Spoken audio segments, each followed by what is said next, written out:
सरकारद्वारा आगामी आर्थिक वर्षका लागि 17 खर्ब 51 अर्ब 31 करोड बढीको बजेट प्रस्तुत। सार्वजनिक खर्चमा सुधारसँगै उत्पादन वृद्धि, रोजगारी सृजना, कृषि उच्च प्राथमिकतामा। आगामी आर्थिक वर्षमा प्रोत्साहन र अतिरिक्त भत्ता खारेज, आर्थिक स्रोतका लागि प्रयोगविहीन सरकारी गाडी लिलाम गरिने। कृषकका लागि उत्पादन साथमा अनुदान हातमा कार्यक्रम घोषणा, कृषि क्षेत्रमा 58 अर्ब विनियोजन। स्थानीय र क्षेत्रीय चुनावमा आफ्नो पार्टीलाई ठूलो झट्का लागेपछि स्पेनका प्रधानमन्त्रीद्वारा आम निर्वाचनको घोषणा। र नेपाली महिला टोली मलेसिया विरुद्धको पहिलो T20 म्याचमा 5 विकेटले पराजित। नमस्कार, कान्तिपुर डायरीका साथमा साथी मनिष र सूरज। समाचार अब विस्तारमा। सरकारले आगामी आर्थिक वर्ष 2080-81 का लागि 17 खर्ब 51 अर्ब 31 करोड रुपैयाँ बराबरको बजेट विनियोजन गरेको छ। यो खर्च अनुमान चालु आर्थिक वर्षको विनियोजनको तुलनामा 2.37%ले कम र संशोधित अनुमानको तुलनामा 16.37%ले बढी हो। अर्थ मन्त्री प्रकाश शरण महतले संघीय संसदको आजको संयुक्त बैठकमा आगामी आर्थिक वर्षको आय व्ययको अनुमान विवरण प्रस्तुत गर्नुभएको हो। आगामी आर्थिक वर्षका लागि कुल खर्च 17 खर्ब 51 अर्ब 31 करोड विनियोजन गरेको छु। कुल विनियोजन मध्ये चालु तर्फ रु 11 खर्ब 41 अर्ब 78 करोड अर्थात् 65.20%, पुँजीगत तर्फ 3 खर्ब 2 अर्ब 7 करोड अर्थात् 17.25% र वित्तीय व्यवस्थापन तर्फ रु 3 खर्ब 7 अर्ब 45 करोड अर्थात् 17.55% रहेको छ। सो बजेटका लागि 12 खर्ब 48 अर्ब 62 करोड रुपैयाँ राजस्वबाट स्रोत जुटाइने अर्थमन्त्री महतले बताउनुभयो। आगामी आर्थिक वर्षका लागि अनुमान गरेको खर्च बेहोर्ने स्रोत मध्ये राजस्वबाट 12 खर्ब 48 अर्ब 62 करोड, वैदेशिक अनुदानबाट 49 अर्ब 54 करोड बेहोर्दा रु 4 खर्ब 52 अर्ब 75 करोड न्यून हुनेछ। सो न्यून पूर्ति गर्न वैदेशिक ऋणबाट 2 खर्ब 12 अर्ब 65 करोड जुटाइनेछ। राजस्व परिचालन सहायता परिचालन गर्दा नपुग्ने खुद 2 खर्ब 40 अर्ब आन्तरिक ऋणबाट बेहोरिनेछ। सरकारले आगामी आर्थिक वर्षमा 6% को आर्थिक वृद्धि गर्ने लक्ष्य तय गरेको छ। आगामी आर्थिक वर्षको बजेट वक्तव्य घोषणा गर्दै अर्थमन्त्री महतले आर्थिक वृद्धि दरको लक्ष्य 6% को तय गरिएको बताउनुभयो। प्रस्तुत बजेटमा उल्लेखित नीति र कार्यक्रम कार्यान्वयनबाट आगामी आर्थिक वर्षमा 6% को आर्थिक वृद्धि हासिल हुने अपेक्षा राखेको छु। मुद्रास्फीति 6.5% सीमित हुने अनुमान रहेको छ। यस बजेटले लिएको उद्देश्य प्राप्त गर्न सघाउ पुग्ने गरी नेपाल राष्ट्र बैंकले मौद्रिक नीति तय गर्नेछ। चालु आर्थिक वर्षमा सरकारले 8% आर्थिक वृद्धि दरको लक्ष्य तय गरेकोमा 2.16% मात्र आर्थिक वृद्धि हुने अनुमान राष्ट्रिय तथ्याङ्क कार्यालयले गरेको छ। आर्थिक वर्षमा मूल्य वृद्धि दरको लक्ष्य 7% तय गरिए पनि त्यो भन्दा माथि रहँदै आएको छ। यसैबीच बजेट प्रणालीमा सुधार, कार्यान्वयन क्षमता वृद्धि एवं राजस्व प्रशासनलाई चुस्त बनाएर आगामी बजेट कार्यान्वयन गरिने अर्थमन्त्री महतले बताउनु भएको छ। र राजस्व चुहाट नियन्त्रण गर्न लिएको कदमले आगामी दिनमा राजस्व परिचालन सुधार हुने विश्वास लिएको छु। साधारण खर्चलाई वाञ्छित सीमाभित्र राख्ने र विनियोजन दक्षता तथा कार्यान्वयन संयन्त्रको क्षमता अभिवृद्धि गर्ने उद्देश्यका साथ बजेट प्रणालीमा सुधारको प्रस्ताव गरेको छु। यसबाट सार्वजनिक खर्चलाई प्रभावकारी र उपलब्धिमूलक बनाउन सघाउ पुग्ने अपेक्षा गरेको छु। सार्वजनिक खर्चमा सुधारसँगै उत्पादन वृद्धि, रोजगारी सृजना, कृषि पर्यटनलाई उच्च प्राथमिकतामा राखेर बजेट विनियोजन गरिएको उहाँले उल्लेख गर्नुभयो। सरकारी, निजी र सहकारी 3 खम्बे अर्थनीतिलाई सरकारले उच्च प्राथमिकतामा राखिएको छ। बजेट मार्फत धनी र गरिब बीचको असमानता अन्त्य गर्ने प्रयास गरेको अर्थमन्त्री महतले दावी गर्नुभयो। सरकारी, निजी र सहकारी क्षेत्रको लगानी विस्तार गरी उत्पादन, उत्पादकत्व र रोजगारीका अवसर बढाउने, आर्थिक तथा सामाजिक पूर्वाधार निर्माण गरी उच्च आर्थिक वृद्धिको आधार तयार गर्नेतर्फ जोड दिएको छु। सार्वजनिक स्रोतको समुचित तथा उपलब्धिमूलक परिचालन गर्नुका साथै उपलब्ध अवसर तथा समुचित तथा उपलब्धिमूलक परिचालन गर्नुका साथै उपलब्ध अवसर तथा लाभको समन्वयिक वितरण गरी धनी र गरिब बीचको खाडल कम गर्नुपर्ने आवश्यकता महसुस गरी बजेटका उद्देश्य तथा प्राथमिकता तय गरेको छु। अर्थतन्त्रलाई गतिशील बनाई फराकिलो, दिगो र समावेशी आर्थिक वृद्धि हासिल गर्ने र गुणस्तरीय सामाजिक विकास सरकारको प्राथमिकतामा रहेको अर्थमन्त्री महतले बताउनुभयो। यसैबीच सरकारले प्रदेश र स्थानीय तहमा जाने सशर्त सम्पूरक र विशेष अनुदान कार्यक्षमताका आधारमा उपलब्ध गराउने घोषणा गरेको छ। राष्ट्रिय प्राकृतिक स्रोत तथा वित्तीय आयोगको सिफारिसका आधारमा प्रदेश र स्थानीय तहमा सरकारले 4 खर्ब 9 करोड रुपैयाँ बजेट विनियोजन गरेको छ। यसबारे जानकारी दिँदै अर्थमन्त्री महतले भन्नुभयो, वित्तीय समानीकरण अनुदानतर्फ प्रदेशलाई रु 58 अर्ब 67 करोड र स्थानीय तहलाई रु 87 अर्ब 35 करोड गरी जम्मा रु 1 खर्ब 46 अर्ब र 2 करोड वित्तीय हस्तान्तरण गर्ने व्यवस्था मिलाएको छ। सशर्त अनुदानतर्फ प्रदेशलाई रु 35 अर्ब 72 करोड, स्थानीय तहलाई रु 1 खर्ब 91 अर्ब 89 करोड गरी जम्मा रु 2 खर्ब 27 अर्ब 61 करोड विनियोजन गरेको छ।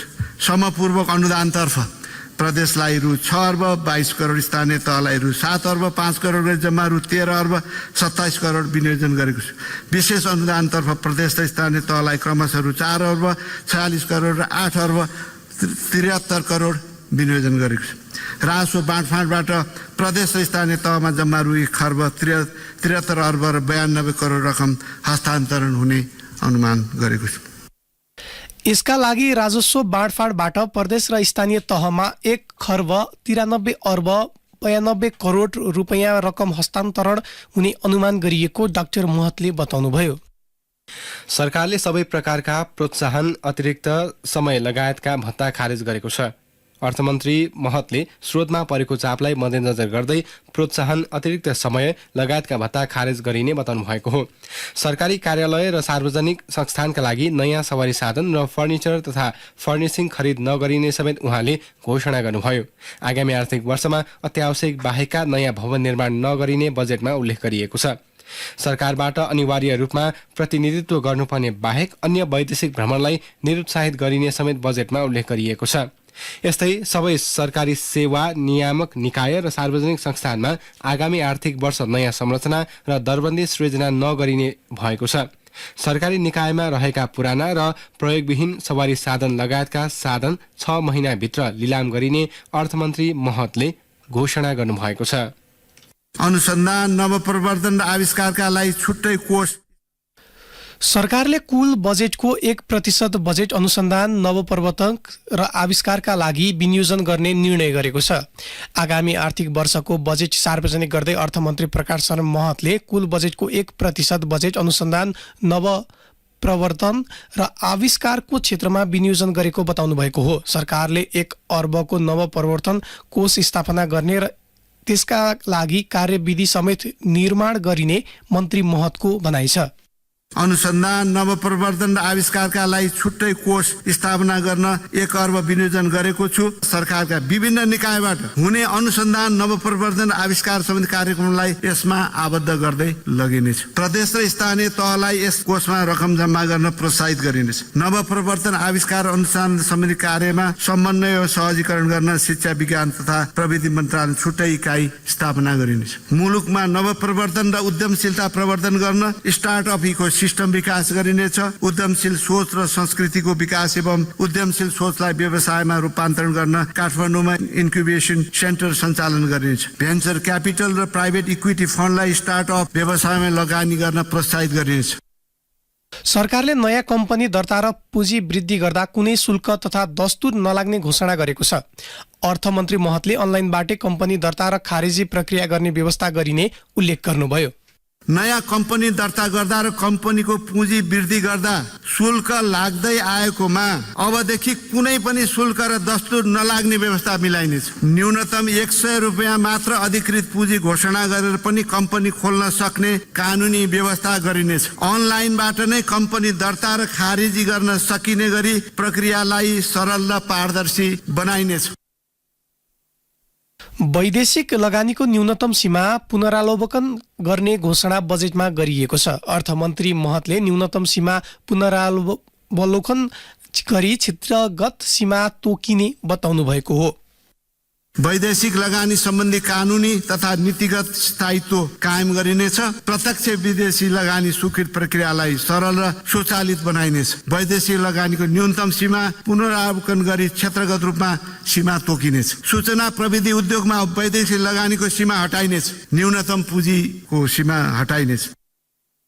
अर्थमन्त्री महतले विदेशी लगानीकर्ताको समेत सहभागितामा पूर्वाधार फन्ड स्थापना गर्ने घोषणा गर्नुभयो। विदेशी लगानीकर्ताको सहभागितामा पूर्वाधार फन्ड स्थापनाका लागि कानुनी व्यवस्था गरिने उहाँले बताउनुभयो। कान्तिपुर डायरीमा अब ब्रेकको पालो। अब बाँकी प्रसङ्ग। सरकारले सांसद विकास कोष बेउत्याउने घोषणा गरेको छ। बजेट दुरुपयोग र संघीयताको मर्म विपरीत भएको भन्दै 2 वर्ष अघि खारेज गरिएको संघीय सांसदको निर्वाचन क्षेत्र केन्द्रित कार्यक्रम फेरि बेउत्याइएको हो। अर्थमन्त्री प्रकाश शरण महतले सार्वजनिक गर्दै सो कोषका लागि 8 अर्ब 25 करोड रुपैयाँ बजेट विनियोजन गरेको घोषणा गर्नुभयो। आफ्नो तजविजी रहने गरी हरेक निर्वाचन क्षेत्रमा छुट्टै आयोजनालाई निश्चित रकम छुट्याउने पूर्वाधार विकास साझेदारी कार्यक्रम सुरु गर्न सांसदले दबाब दिएसँगै आगामी आर्थिक वर्षको बजेट मार्फत अर्थमन्त्री महतले सांसद विकास कोष बेउत्याउनु भएको हो। प्रत्येक निर्वाचन क्षेत्रमा 5 करोड रुपैयाँ विनियोजन गर्ने गरी संसदीय क्षेत्र पूर्वाधार विकास कार्यक्रम बजेटमा राखिएको उहाँले जानकारी दिनुभयो। यस कार्यक्रम अन्तर्गत न्यूनतम 1 करोडको आयोजना बनाउनु पर्ने मन्त्री महतको भनाइ थियो। त्यस्ता आयोजनामा सडक, सिंचाई, खानेपानी, शिक्षा, खेलकुद लगायतका आयोजना हुनुपर्ने व्यवस्था गरिएको छ। बजेट दुरुपयोग भयो भन्दै महालेखा परीक्षकको कार्यालयले बेरोजु निकाल्नुका साथै आम सर्वसाधारणबाट समेत राष्ट्रिय ढुकुटीको जथाभावी खर्च गरिएको भन्दै विरोध भएपछि यो कार्यक्रम बन्द गरिएको थियो। सांसद विकास कोष समेत भनिने स्थानीय पूर्वाधार विकास साझेदारी कार्यक्रम तत्कालीन अर्थमन्त्री विष्णु पौडेलले आर्थिक वर्ष 2078-79 को बजेट मार्फत खारेज गर्नुभएको थियो। सरकारी सवारी साधन प्रयोग गर्ने अधिकारीहरूलाई इन्धनको साटो नगद नै दिइने व्यवस्था गरिने भएको छ। सवारी साधनको सुविधा प्राप्त गर्ने पदाधिकारीलाई स्वीकृत मापदण्डको आधारमा इन्धन बापत नगद नै दिइने भएको हो। सरकारको स्थायी संरचनासँगै दोहोरो कार्यक्षेत्र परेका औचित्य समाप्त भएका र आवश्यक नरहेका 20 वटा संस्था खारेज गरिने भएको छ। आगामी आर्थिक वर्षका लागि बजेट प्रस्तुत गर्दै अर्थमन्त्री डाक्टर महतले उस्तै प्रकृतिका कार्यक्षेत्र रहेका निकायलाई गाभिने समेत बताउनुभयो। अर्थमन्त्री महतका अनुसार पर्यटन प्रबन्धन विकास समितिलाई प्रदेश सरकार र स्थानीय सरकारमा हस्तान्तरण गरिनेछ। सरकारले कृषकका लागि उत्पादन साथमा अनुदान हातमा कार्यक्रम घोषणा गरेको छ। किसानका लागि उत्पादनमा प्रोत्साहन दिन सो कार्यक्रम ल्याइएको अर्थमन्त्री महतले बताउनुभयो। उत्पादन साथमा अनुदान हातमा भन्ने नाराका साथ कृषि अनुदानलाई उत्पादनमा आधारित बनाइनेछ। बिउ खरिद, रासायनिक मल, बिमा र यान्त्रिकरणमा दिँदै आएको अनुदान बाहेकका बाँकी सबै प्रकारका कृषि अनुदानलाई उत्पादनमा आधारित बनाइनेछ। रैथानेमा गर्व गरौँ भन्ने नाराका साथ परम्परागत र प्राकृतिक तथा पोषणयुक्त रैथाने खाद्यान्न बालीको बिउ संरक्षण गरी खेती विस्तार गरिनेछ। खेतबारीमा प्राविधिक सेवा, उत्पादनमा टेवा भन्ने नाराका साथ हरेक स्थानीय तहमा कृषि एवं पशुपन्छी विषयका स्नातक जनशक्ति व्यवस्थापन गर्न 47 करोड विनियोजन गरेको छु। कृषि अनुदानलाई उत्पादनमा आधारित बनाइने उहाँको भनाइ छ। बिउ खरिद, रासायनिक मल, बिमा र यान्त्रिकरणमा दिँदै आएको अनुदान बाहेकका कृषि अनुदानलाई उत्पादनमा आधारित बनाइने बजेटमा उल्लेख छ। सरकारले शिक्षा, विज्ञान तथा प्रविधितर्फ झन्डै 2 खर्ब रुपैयाँ बराबरको बजेट विनियोजन गरेको छ। सरकारले शिक्षा, विज्ञान तथा प्रविधि मन्त्रालयका लागि 1 खर्ब 97 अर्ब 29 करोड रुपैयाँ बजेट विनियोजन गरेको छ। त्यसबारे जानकारी दिँदै अर्थमन्त्री डाक्टर महतले भन्नुभयो, विज्ञान, प्रविधि, इन्जिनियरिङ, कला, गणित लगायतका विषयमा विद्यालय स्तरदेखि नै अनुसन्धान र नवप्रवर्धनको सोच र क्रियाशीलता विकास गरिनेछ। रेडियो धार्मिक पदार्थ सुरक्षित प्रयोग, व्यवस्थापन, नियमन तथा अनुगमनको लागि नियमनकारी निकाय स्थापना गर्न आवश्यक तयारी गरिनेछ। रासायनिक पदार्थ सुरक्षित प्रयोग, नियमन तथा व्यवस्थापनका लागि आवश्यक कानुनी व्यवस्था गरिनेछ। शिक्षा, विज्ञान तथा प्रविधि मन्त्रालय तर्फहरू 1 खर्ब 97 अर्ब 29 करोड विनियोजन गरेको छु। सरकारले सामुदायिक विद्यालयमा सञ्चालित दिवा खाजालाई निरन्तरता दिने भएको छ। सरकारले आगामी बजेटमा दिवा खाजालाई निरन्तरता दिने व्यवस्था बजेटमा राखेको छ। दिवा खाजाका लागि 8 अर्ब 45 करोड रकम छुट्याइएको सरकारले 32 लाख विद्यार्थी लाभान्वित हुने अनुमान गरेको छ। सामुदायिक विद्यालयमा सञ्चालित दिवा खाजा कार्यक्रमलाई निरन्तरता दिन 8 अर्ब 45 करोड विनियोजन गरेको छ। दिवा खाजामा जङ्क फुड दिन नपाइने व्यवस्था गरिनेछ। स्थानीय तथा रैथाने कृषि उपजबाट तयार गरेको पौष्टिक आहार उपलब्ध गराइने व्यवस्था मिलाइनेछ। यसबाट करिब 32 लाख विद्यार्थी लाभान्वित हुनेछ। विद्यालय तहका छात्रहरूलाई निःशुल्क स्यानिटरी प्याड वितरण कार्यक्रम निरन्तर दिनेछ। 1 अर्ब 42 करोड यसमा विनियोजन गरेको छ। यसबाट करिब 10 लाख छात्र लाभान्वित हुनेछ। सरकारले आगामी आर्थिक वर्षका लागि स्वास्थ्य तथा जनसङ्ख्या मन्त्रालयतर्फ 83 अर्ब 79 करोड रुपियाँ बजेट विनियोजन गरेको छ। सरकारी छात्रवृत्तिबाट चिकित्सा शिक्षा अध्ययन गर्ने एमडी एमएस गर्ने विशेषज्ञ चिकित्सकले काठमाडौँ बाहिरका अस्पतालमा अनिवार्य 1 वर्ष सेवा गर्नुपर्ने व्यवस्था गरिएको छ। यस्तै सरकारले पशुपक्षीको महामारी नियन्त्रणका लागि स्वदेशमै भ्याक्सिन उत्पादन गर्ने भएको छ। आगामी आर्थिक वर्षको बजेट प्रस्तुत गर्दै अर्थमन्त्री महतले पशुपक्षीको महामारी नियन्त्रणका लागि खोप कार्यक्रम सञ्चालन गर्न आगामी आर्थिक वर्ष 6 करोड 60 लाख डोज भ्याक्सिन स्वदेशमा उत्पादन गर्न आवश्यक रकम विनियोजन गरिएको बताउनुभयो। यसैबीच सरकारले ज्येष्ठ नागरिक भत्ता लगायत सामाजिक सुरक्षाका लागि कार्यक्रमका लागि 1 खर्ब 57 अर्ब 73 करोड रुपियाँ विनियोजन गरेको छ। अर्थमन्त्री महतले आगामी आर्थिक वर्षका गत वर्षभन्दा 23 अर्ब बढी रकम विनियोजन गर्नुभएको हो। चालु आर्थिक वर्षबाट 68 वर्ष उमेर पुगेका ज्येष्ठ नागरिकलाई प्रदान गरिँदै आएको मासिक 4,000 रुपियाँ भत्तालाई निरन्तरता दिइएको छ। 60 वर्ष पूरा भएका दलित, एकल महिला, विपन्न, सीमान्तकृत वर्ग र समुदाय तथा बालबालिकालाई दिँदै आएको सामाजिक सुरक्षा भत्ताका लागि रकम विनियोजन गरिएको छ। छात्रवृत्ति, स्वास्थ्य उपचार, स्वास्थ्य बीमा लगायत क्षेत्रमा प्रदान गरिएको सामाजिक सुरक्षाका कार्यक्रमलाई निरन्तरता दिएको छ। राष्ट्रिय गौरवका बाहेका आयोजनामा 9 महिनाभित्र ठेक्का सम्झौता नभए सहमति रद्द हुने भएको छ। अर्थमन्त्री महतले बजेट सार्वजनिक गर्दै राष्ट्रिय गौरवका आयोजना बाहेक अन्यका हकमा स्रोत सहमतिको अवधि बढीमा 3 वर्षको रहने र स्रोत सहमति प्रदान गरेको मितिले 9 महिनाभित्र ठेक्का सम्झौता नभएमा सहमति स्वतः रद्द हुने बताउनु भएको हो। यसअघि सहमति दिइएका मध्ये 9 महिना पूरा भई हालसम्म बोलपत्र आह्वान नभएका तथा आगामी वर्षको बजेटमा विनियोजन प्रस्ताव नगरिएका आयोजनाको स्रोत सहमति खारेज गरिने उहाँले बताउनुभयो। खरिद प्रक्रियामा देखिएका समस्या समाधान गरी सार्वजनिक खरिदलाई सरल, पारदर्शी र प्रभावकारी बनाउन ऐन र नियमावलीमा आवश्यक परिमार्जन गरिने उहाँको भनाइ छ। सरकारले जग्गाको कित्ताबाट फुकुवा गर्ने घोषणा गरेको छ। अर्थमन्त्री प्रकाश शरण महतले बजेट प्रस्तुत गर्दै केही समयदेखि रोक्का रहेको जग्गाको कित्ता कार्ड फुकुवा गर्ने घोषणा गर्नुभएको हो। यसबाट घर जग्गा क्षेत्रको कारोबार विस्तार हुने विश्वास लिएको उहाँको भनाइ छ। भू उपयोग योजना तर्जुमा र कार्यान्वयनमा स्थानीय तहलाई सहयोग एवं सहजीकरण गरी भूमिको वर्गीकरणलाई पारदर्शी र यथार्थपरक बनाइने उहाँले बताउनुभयो।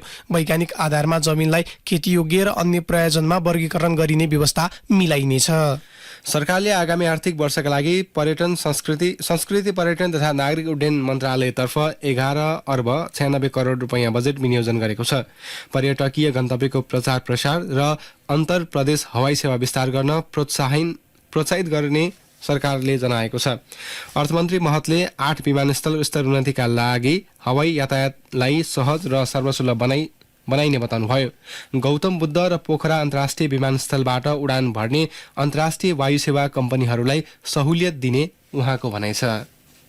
गौतम बुद्ध र पोखरा विमानस्थलबाट नियमित रूपमा अन्तर्राष्ट्रिय हवाई सेवा सञ्चालन हुने व्यवस्था मिलाइनेछ। यी विमानस्थलमा उडान भर्ने अन्तर्राष्ट्रिय वायु सेवा कम्पनीहरूलाई ग्राउन्ड ह्यान्डलिङ शुल्कमा सहुलियत दिइनेछ। त्रिभुवन अन्तर्राष्ट्रिय विमानस्थलको भौतिक संरचना र यात्रु सेवा सुधार गरिनेछ। बौद्ध मार्गीलाई लुम्बिनीसँग प्रत्यक्ष रूपमा जोड्न थाइल्याण्ड, श्रीलङ्का, चीन, भारत लगायतका राष्ट्रसँग गौतम बुद्ध अन्तर्राष्ट्रिय विमानस्थलबाट सोझै उडान गर्ने व्यवस्था मिलाइनेछ।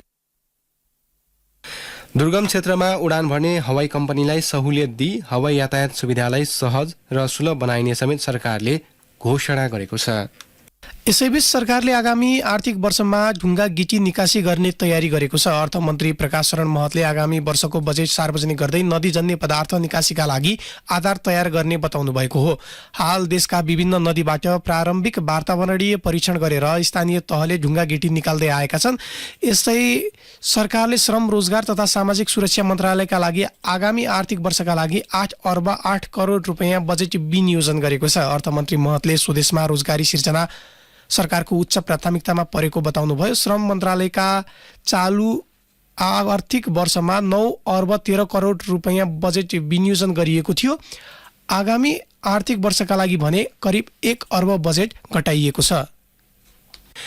यसैबीच प्रमुख प्रतिपक्षी नेकपा एमालेका उपाध्यक्ष विष्णु पौडेलले बजेटले आर्थिक सङ्कटको नाडी छाम्न नसकेको प्रतिक्रिया दिनुभएको छ।